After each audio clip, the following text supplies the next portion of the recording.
Hey guys, just wanted to jump on here really quick. I've had a lot of people reach out to me in terms of how they can support what I'm doing. I am doing this full time now, and if you'd like to contribute, if you like and value the work that I'm doing and like to contribute, on every single episode I have a title "Support My Work." Underneath it, there's a Venmo, Locals, Cash App, or if you prefer not to use one of those methods, you can mail a check or money order to PO Box 25383, Scottsdale, Arizona 85255 9998. So, again, thank you for all the support. Appreciate it and look forward to more conversations ahead.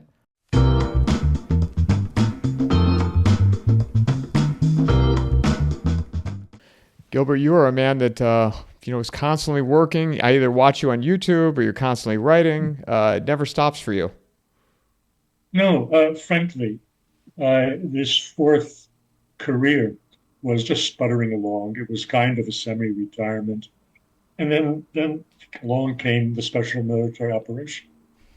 And people with a background and expertise like mine suddenly became looked for. We were supposed to come forward with sage analysis and so forth. How sage my analysis is, I'm not going to beat the drum about that because all of us have been put back-footed by the changes over the last 3 years.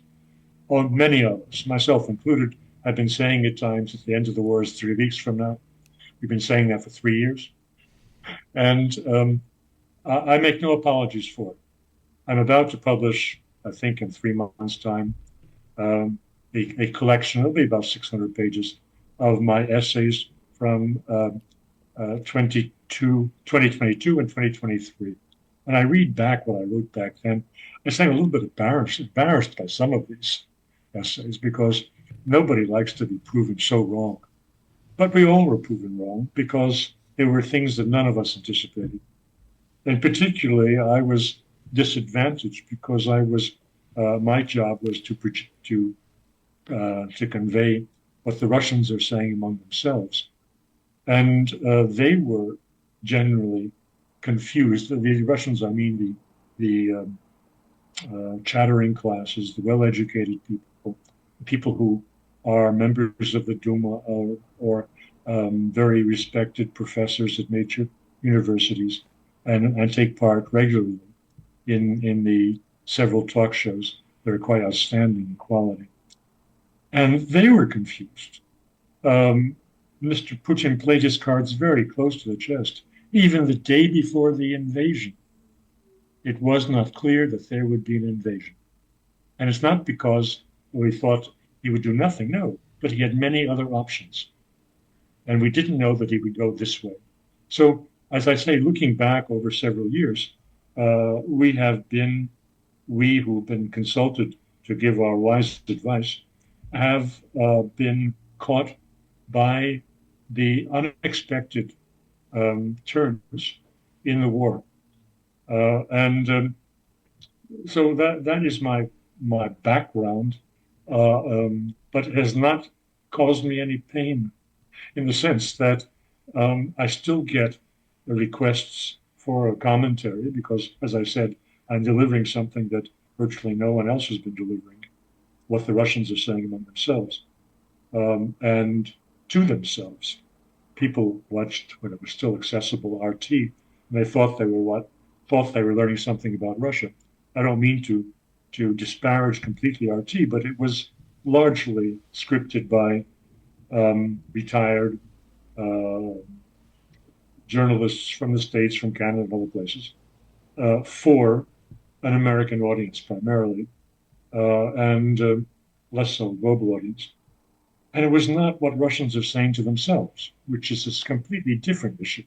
If you have an opponent, you should understand his mentality and what he is talking about, not what his foreign hires are talking about. Well, that's a long introduction and a long-winded answer to your question, but I wanted to say that I am on the air a lot, yes, and for somebody who for 8 years was working for a telecoms company in the 1980s, I still am flabbergasted at the reach of alternative media like yourself, how many people tune in from around the world. Of course, though, it usually, as I find in my own, what I publish, it usually is an Anglophone world because people can be educated and know several languages. But when they're reading something that requires a lot of brain power, they prefer to do it in their own language. And so that's the way it goes. And I have more readers in New Zealand than I ever would imagine. And it's precisely because they're English speakers. Nonetheless, we specialists in Russia are still in demand. I would like to be not in demand. And so I'm very hopeful that Mr. Trump succeeds in what we can talk about with you in a minute or two. Yeah, you know what? I want to get to that here in a second, but I do want to ask you in terms of where is Putin at now with Russia Ukraine in terms of that conflict? I mean, is he interested in that being resolved at this point with Trump being back in office? Of course, he's interested in being resolved. And of course, he would be quite pleased if sanctions were lifted and if Russia could resume something like normal diplomatic, commercial travel relations with Europe and with Europe, because the real cutoff in travel and exchanges is with Europe, the immediate neighbors. And I'm sure he's willing to make some concessions for that. But there are uh, basic points which he cannot yield on because he has so emphatically stated Russia's basic requirements for security, and these have been repeated, amplified day after day on state television, that it is practically speaking impossible for him to sacrifice any of those issues that had been identified as non-negotiable.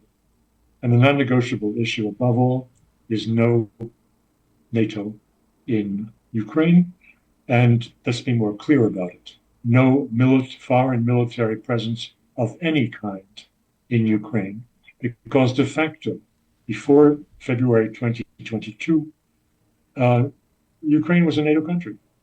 They had all of the NATO trainers, the NATO um, tacticians, strategists, a lot of NATO advanced equipment.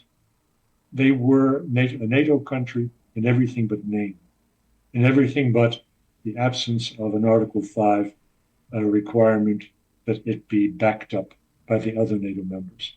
And that is utterly unacceptable to the Russians. So the idea of, oh, we'll have some peacekeepers there, that is being talked about by Mr. Macron and others in Europe, they're out of their little minds. That is utterly unacceptable. So the question of demilitarization of Ukraine is not discussable. It will have a military force of some kind, but nothing that could ever threaten Russia, and no foreign advisors present at all. That is the most essential. The actual border lines, of course, the Russians would like to have the boundaries of the four oblasts or regions that they have incorporated into the Russian Federation following a referenda in those regions. They would like to have the full extent of those oblasts at their disposal. At present, maybe 95% of Lugansk region is possessed by the Russians. In the case of Donetsk, it's maybe 65%. Donetsk was a really tough point. The Ukrainians had dug in, they had put in heavily fortified positions 10, 15 kilometers from the capital of Donetsk region.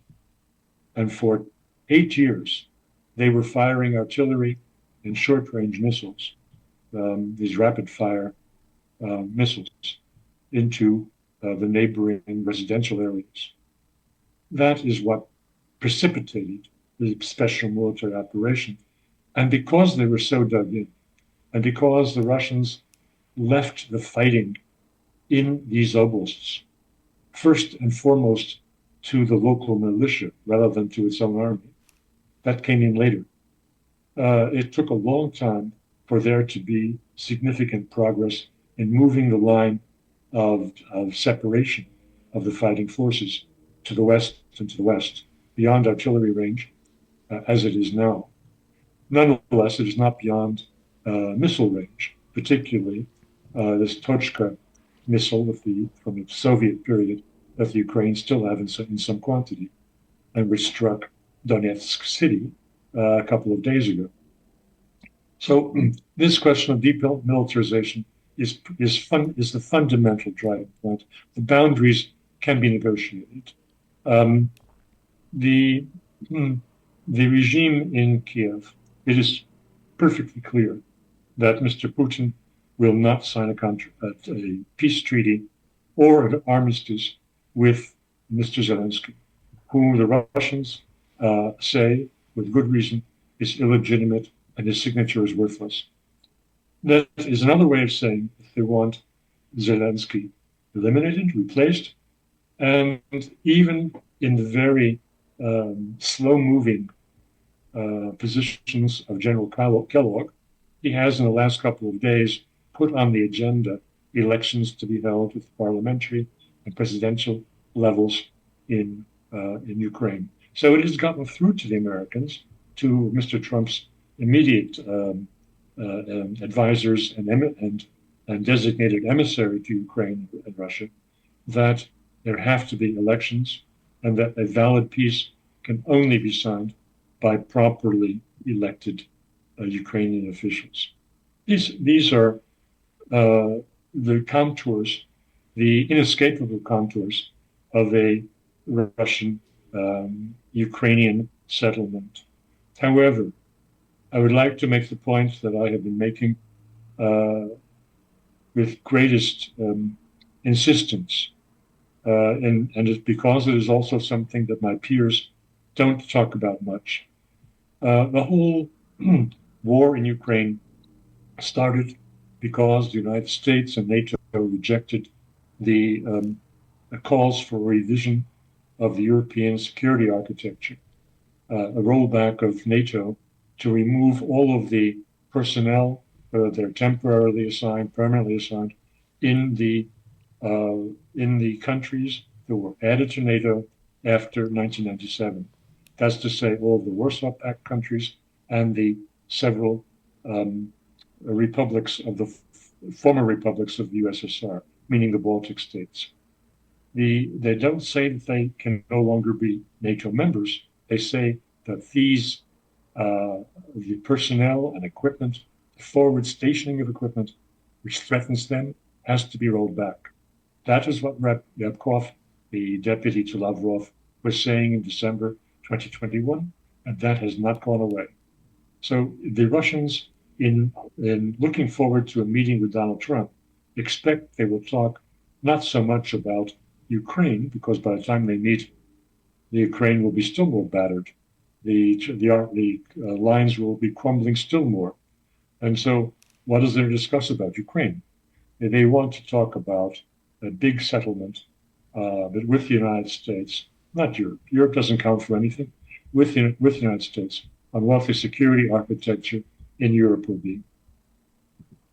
Well, and perfect segue then to go over to President Trump, because, in the few short weeks he's been in office, I mean, what I'm seeing, it is incredible. I don't know how the guy has the energy to do what he's doing.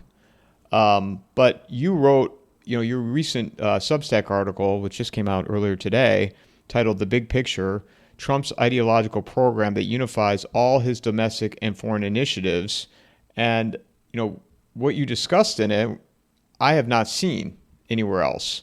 So walk me through what this article was about and how you came to these conclusions. Well, I was very critical of Trump in just a day or two after he took the Oval Office, because he was making some rather stupid statements about Russia and Ukraine.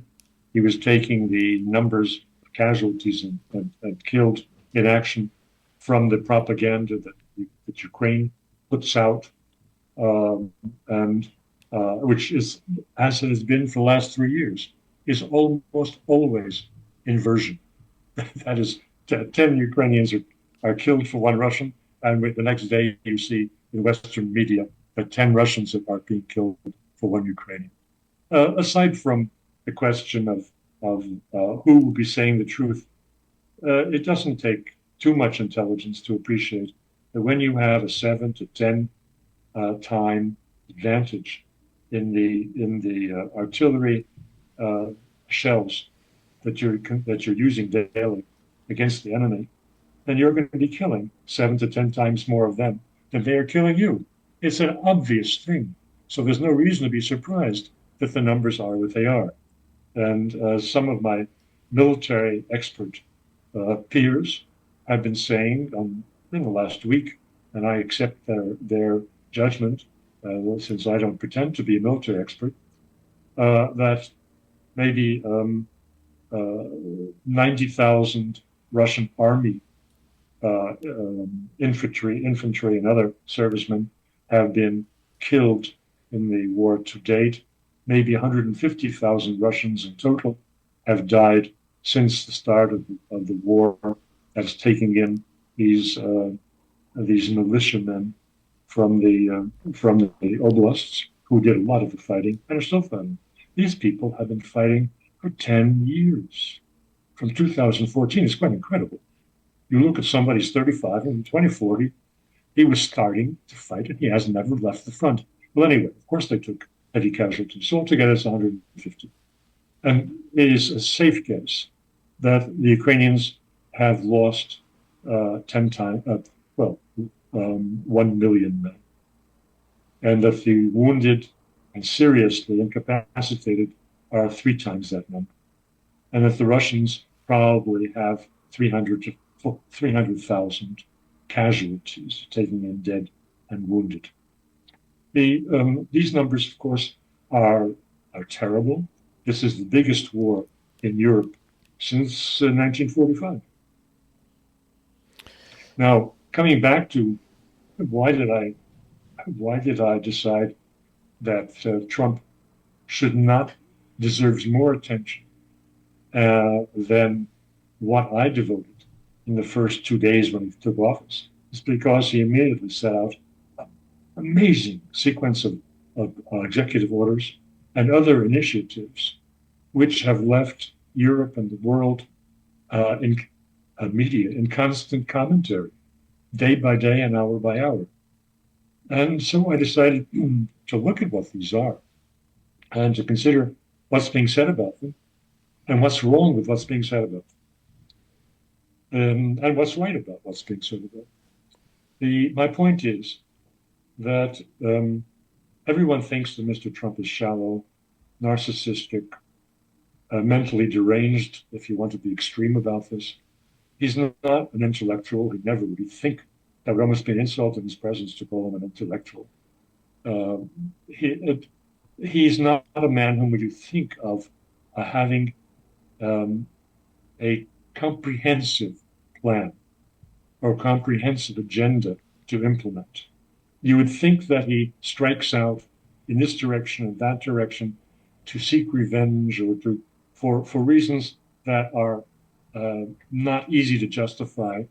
This is what his critics and detractors would imagine, and it's even what some people who are hopeful about Trump would think about. But you can come to a lot of negatives if you take each of his major initiatives of the last 2 weeks separately and take them at face value. He wants to impose tariffs. That's been the big talking point the last 2 days. And people will tell you, good economists will tell you, that the American public will pay for that. They will tell you that the cost of goods will go up, and it means that the cost of borrowing cannot go down. The Fed cannot reduce. Business will suffer from this, and that in the end, it will not bring manufacturing back to the United States.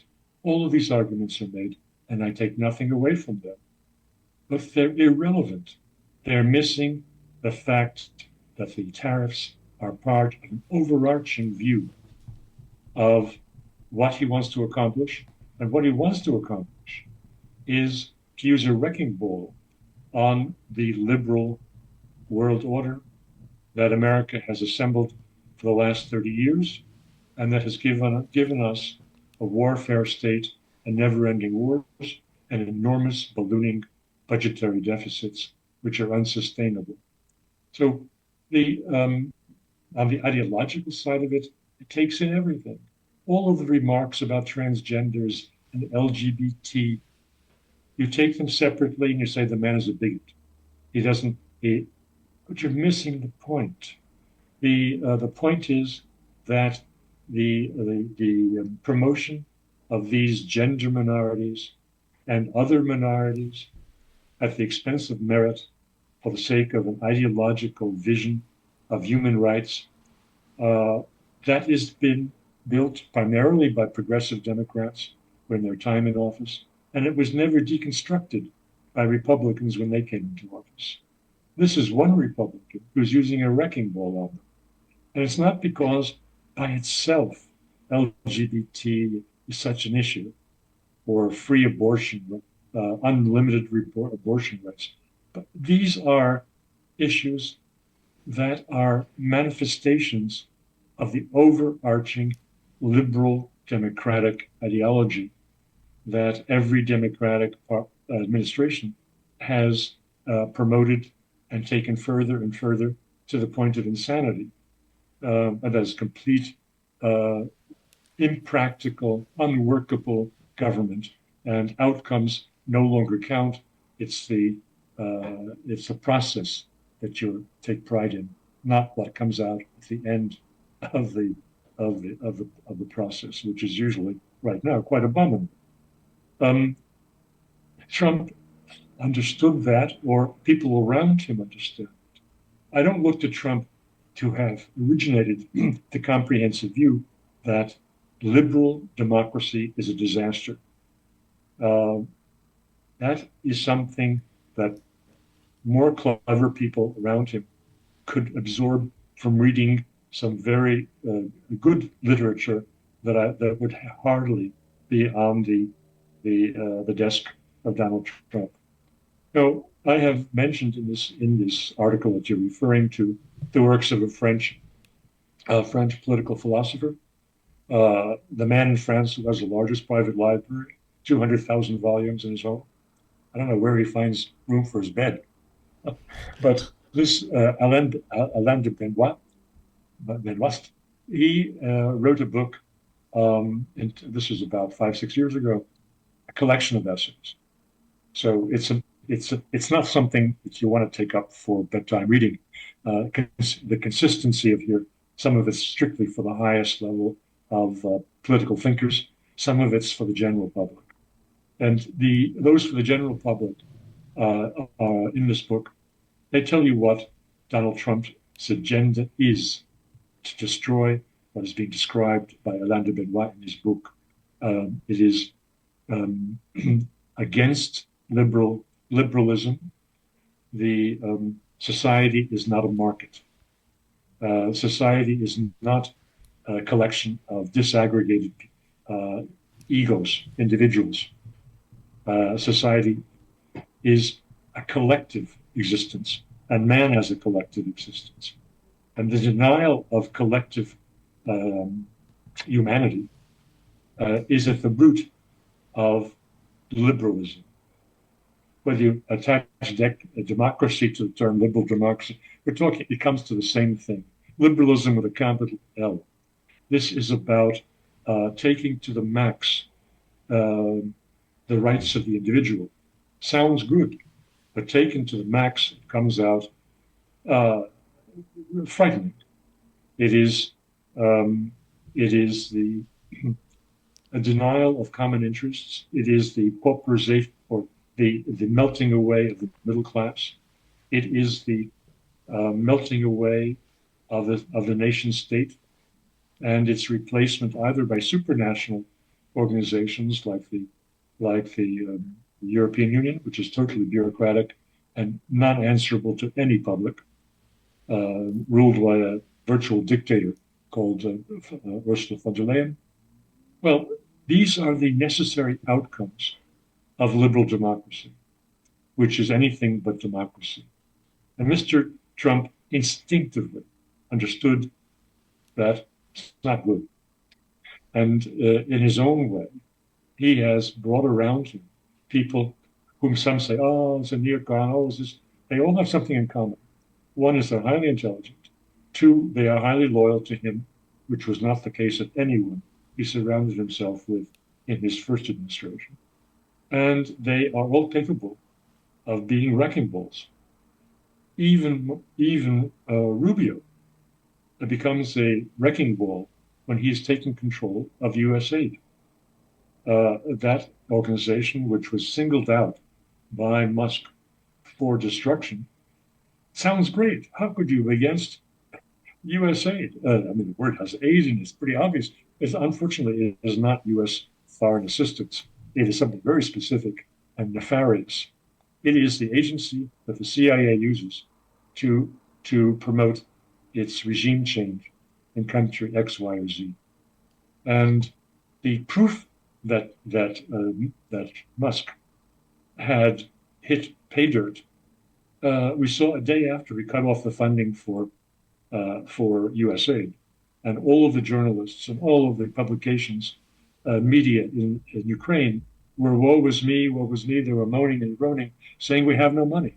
Well, indeed, they have no money because all of their funds came from the United States government, from the U.S. taxpayer, to publish material that then would be retranslated into English and sold to the American public by our media as being the voice of Ukraine. It never was the voice of Ukraine. It was a manufactured voice paid for and curated by the U.S. government, or that's to say the CIA, acting through USAID. So Mr. Musk, he knew what he was doing. And he's acting as the cannonball of Donald Trump. What were your thoughts when you saw his role, Elon, in regards to Elon Musk, his role, increasing and his visibility also increasing as President Trump got reelected, and then that time in between, and now that he's back in office? What were your thoughts initially? And I think I know what your thoughts are now, but Well, there's been a hullabaloo about how Mr. Trump has surrounded himself with oligarchs. And indeed, it was quite exceptional that at his, shall we call it a coronation or an inauguration, he had the leading personalities, the wealthiest men in the country from Silicon Valley, were given seats in the rotunda ahead of foreign dignitaries like the deputy premier of China or senators. It's unseemly.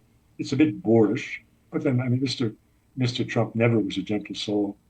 But who has been running the show in the States for the last several generations? Poor boys? No. The money speaks, and money has put everyone into office. How good that money was is another story. And there's nothing new in this. There's absolutely nothing new in wealth being the preferred influencer on politics. You take it back to the 18th century and the founding fathers. They weren't poor boys either. The assumption was, as the voting rights were extended downwards from a few white guys at the top to more white folks, males first, and then finally females, and then to people of color and the rest of it. These were requirements. They were first and foremost wealth requirements. And the logic was simple. If you give all the poor folks the vote, they're going to strip the wealthy people of their property. You don't want that to happen because then after a short-term feast, the country would go broke. The wealthy people got their many of them, by talent. And you want to channel that talent, and you want to have a system of governance that ensures that they do no harm. But to keep them out of politics, uh, I say would be a mistake if I take the reasoning of the founders of the American Republic. In the 18th century, it was all understood that wealthy people are the ones who should be the leading figures, governing figures. Whether they're noble or not noble is a separate question. So the fact that Mr. Trump has the wealthiest man in the world at his side, he has him there partly because he made big contributions to his reelection, that's clear, but also because of his admiration and respect for what this man uh, has done, for how he gathered his wealth without murdering people, without doing anything really unseemly. Of course, there must have been, and certainly there were abuses, and he faced court proceedings over his position in the companies that he founded as a result of these abuses.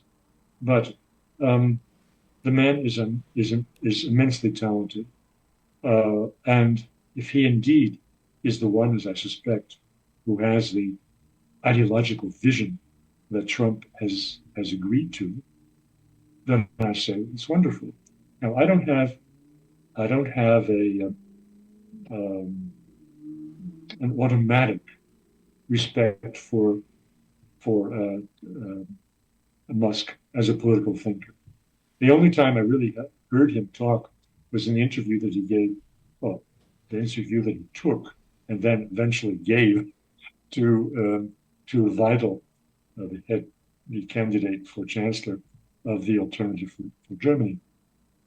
It wasn't very impressive. He didn't. He was not uh, the wizard that I hoped he would be. But there are reasons for that. He had to really play softball because their interview was being followed intensely by the EU institutions, who were hoping that he would say something that they could use to slap down X, to say that it is in violation of EU rules on fake news and disinformation and so forth. Therefore, he was speaking in terms that nobody could take exception to, uh, and his interviewee, Vidal, just was showing how what a nice bunny rabbit she is.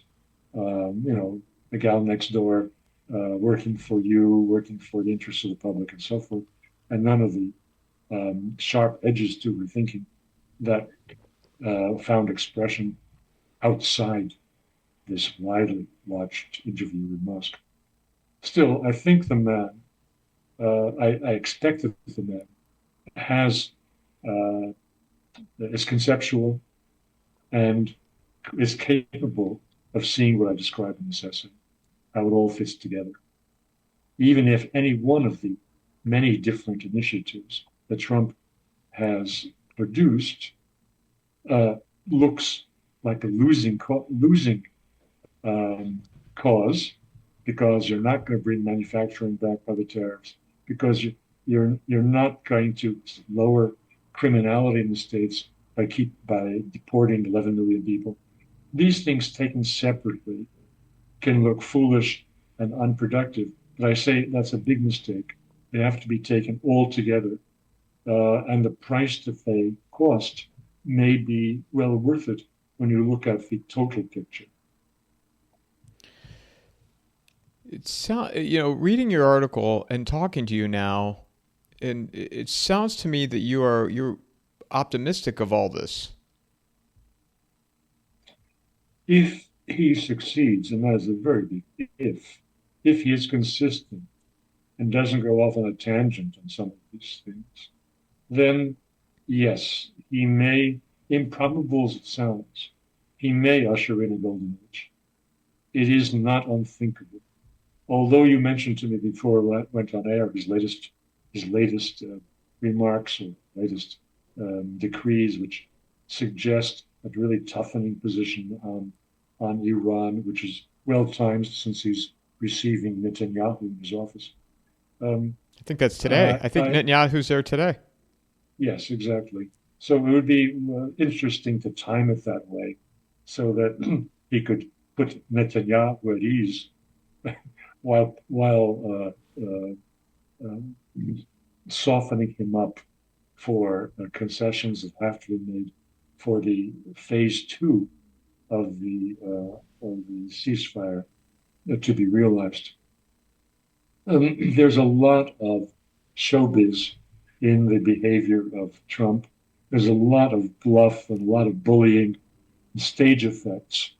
Um, but if we can look beyond that, then I would take none of these negatives to be definitive, but only to be introductory, softening up positions with his interlocutors. And I expect he will conclude a peace agreement with Iran, regardless of what he was saying or doing today. How would Israel accept that? I don't think they'll care.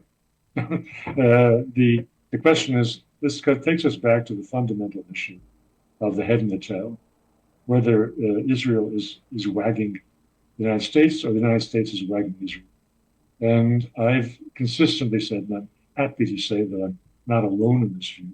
There are people who have credentials that are vastly richer than mine, like Colonel Larry Wilkinson, who is saying exactly the same, that Israel has done what the United States didn't want to do itself and was very happy to let Israel do.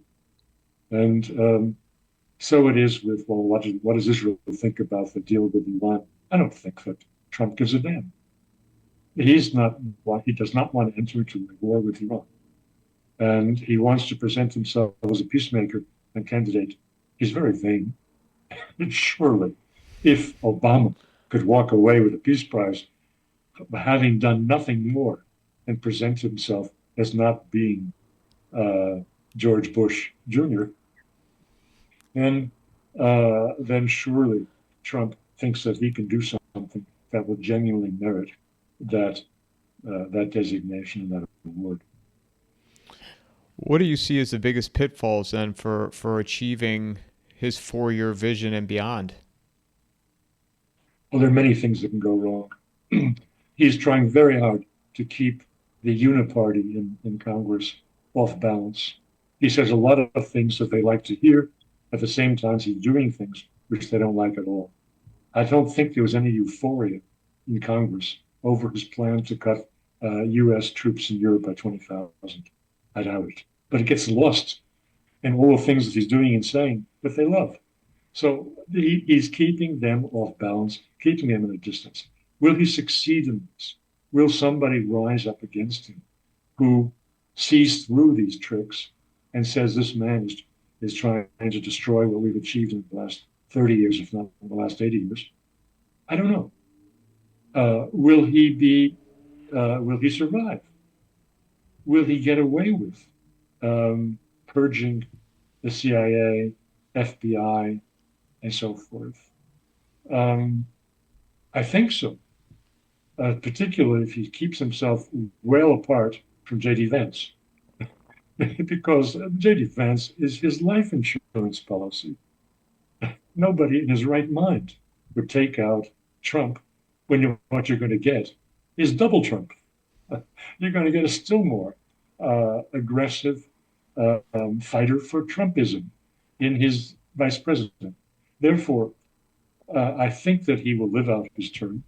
And I think that he has effectively surrounded himself with people who will do his bidding, which was absolutely not the case in his first term in office. So you see him and Putin working out some kind of ceasefire. Yes, but on the understanding the ceasefire is only step one. The Russians do not want a ceasefire. And why would they? They have the winning hand. They're rolling back the Ukrainian forces day after day. You look at the maps, you see they're moving day by day. So the Russians are on a roll. They are going to draw this out, postpone their talks with Trump or any meetings as far as they can, to at least reach the Dnieper River. I think that's likely.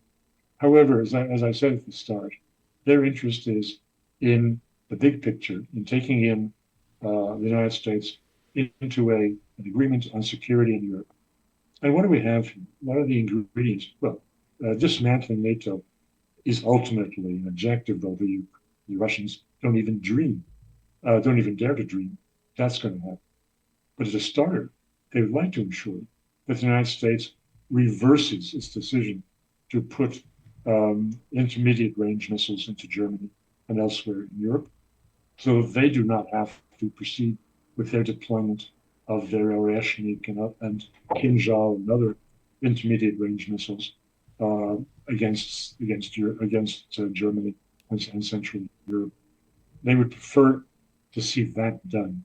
They would like to de facto see a return to the non-deployment, not ban. They're not going to agree to a ban on intermediate range missiles. They've invested so much money and brainpower into developing the Oreshnik precisely because the United States pulled out of the intermediate range agreement, and precisely because the experience in the 1980s, at the ends of the 80s, when the agreement, the treaty on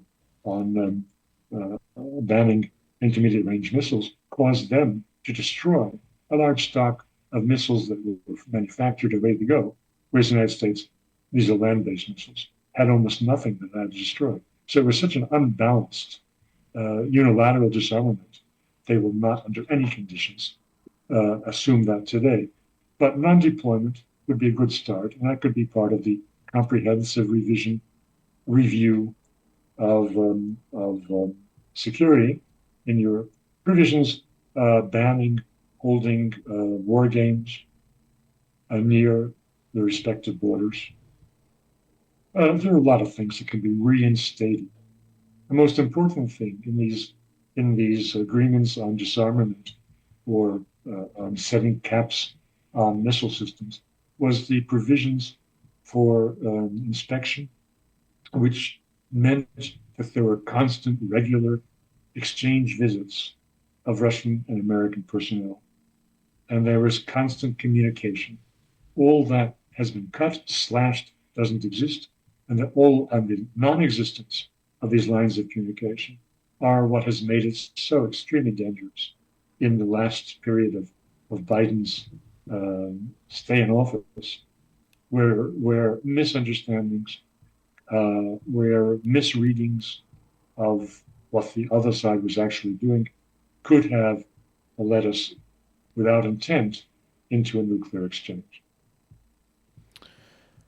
Well, it's you gave me a lot to think about today, and I'll tell you, it's I've been very skeptical, even leading into the election. I was wrong what I thought the outcome would be, and then the transition, and the couple of weeks that President Trump has been in. But you've definitely given me a new perspective on how to look at these things. You will agree that his agenda is disruption. And there's a lot to disrupt. There's a lot of horrible structures that have been built generation after generation over the last 30 years, which have provided for this warfare state, for this never-ending war. And that Mr. Trump is taking a wrecking ball to this, it's all to the good. It's not that he wants a disarmed America. On the contrary, his term that he used particularly in his first electoral campaign was this, yes, MAGA, Make America Great. It was also America First, which drew up a lot of intellectual criticism of Trump. It sounds like the 1920s. Well, they were right. Only the 1920s looked pretty good compared to what we've got around us today. The point is that American political establishment has been denouncing anyone who opposed the many military interventions over the last 30 years as being an isolationist, which is about the worst thing you could say about anybody. Mr. Trump is celebrating a policy that is purely isolationist. And, well, that's something we can examine when he rolls it out further. But he doesn't want a weak America, no. He wants a strong America within its own borders. And that would not be bad. Last question: how does Turkey play into all this in regards to the Middle East? Well, I am confused, like many people, as to what the end game for Erdogan is in his Syria gambit. We know that he wants to use his position in what is a power vacuum to exert as much pressure on the Syrian Kurds as possible. He would like to get rid of the Americans who have been supporting the Syrian Kurds because of the implications of their existence for the Kurdish population in eastern, southeastern Turkey, which has been one of the most difficult uh, issues in his whole time in power. As to what does he want with Israel, it's unforeseeable. He speaks out of both sides of his mouth. Um, is he going to find himself in a war with Israel, or is he really just using the strains in the relationship to get further commercial advantage by supplying oil to Israel as he's been doing all along, much of it stolen Syrian oil? It's very hard to read, and I'm not a Middle East specialist, so what I just said is as much as I know. Where can people find you? Well, as you just indicated, I have a Substack um, blog or this platform, I like to call it, where I publish, as you just said, almost every day now. There's a lot of news coming by, and I try to catch it. And a lot of people are trying to catch me, and I have the good fortune that somebody who wants to remain anonymous um, does a transcript of each of these interviews that I've been giving. And so people who don't have the time or the interest to watch videos, they can actually read what was said. And it's on my Substack comp, which has a catchy, I thought it was catchy, it's a little bit frightening actually, the Armageddon newsletter. I see it come through my email at first glance. Right when I first subscribed, I'd see it, and I'm like, the Armageddon newsletter. Now it doesn't catch me as so much off guard. No, well, there's very little Armageddon inside that newsletter, but it was to capture the spirit of the moment when I set it up, when things really looked quite alarming in international relations. The coming to power of Donald Trump, I think, should give everyone reason to sleep more calmly. They may have their own positions, whether they like his position on abortion, whatever else. There's so many things you can object to. But I think we all would like to survive. And fundamentally, that is what his presidency is giving us a reason to hope that the United States will step back from its never ending wars. Gilbert, thank you so much for doing this. And this is a conversation I think a lot of people need to hear. And I, for one, am glad that I was able to hear it. So I appreciate it. I appreciate everything you're doing. And I look forward to more conversations ahead in 25. Well, thanks so much for the invitation, and this was enjoyable. Mic drop.